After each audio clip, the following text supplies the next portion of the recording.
Hello বন্ধুরা, কেমন আছেন? আশা করি সবাই ভালো আছেন। আমার নতুন নতুন ব্লগে আপনাদেরকে স্বাগত। আশা করছি আপনারা সবাই খুব খুব ভালো আছেন। আমিও খুব ভালো আছি।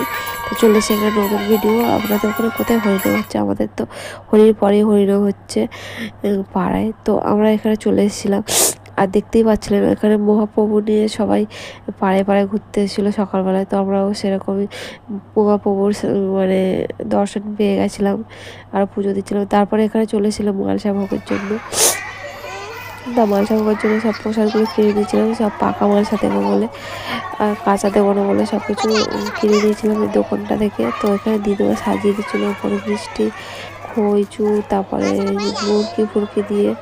তো এর মধ্যে চিড়ে যায়নি, চিড়ে নাকি কাঁচা প্রসাদ হয়ে যাবে, এই জন্য দিদিমা চিড়ে দেয়নি। তারপরে মালসা তো দিদিমা ধুয়ে নিয়েছিল, দেখেছিলেন আপনারা। তারপর আমরা সন্ধ্যেবেলায় চলে এসেছিলাম প্রসাদটা মানে মন্দিরে দিয়ে।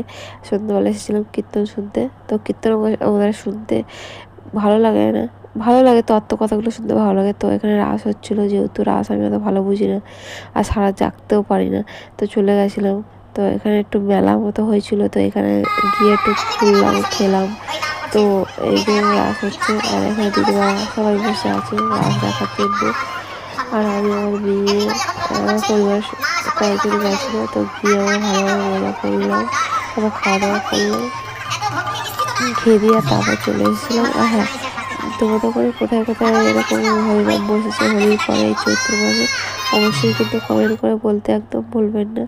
তো আমাদের এখানে রাসে খুব মজা হয়, রাসে বলছি এই হরিনামে।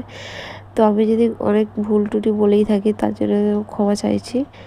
তো ভিডিওটা যদি আপনাদের ভালো লাগে অবশ্যই লাইক কমেন্ট শেয়ার আর সাবস্ক্রাইব করতে একদম ভুলবে না। তো যাই হোক, আমি একটা কথা বলি যে আমার সাবস্ক্রাইব করছে আবার তুলে কেন দিচ্ছে? মানুষের মনে কত হিংসা শুধু ভাবি।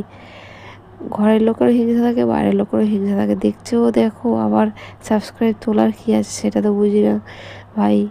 এত কষ্ট করে ভিডিও করি, যদি সাবস্ক্রাইব তুলে নেয় তো মন খারাপ হয় না বলো?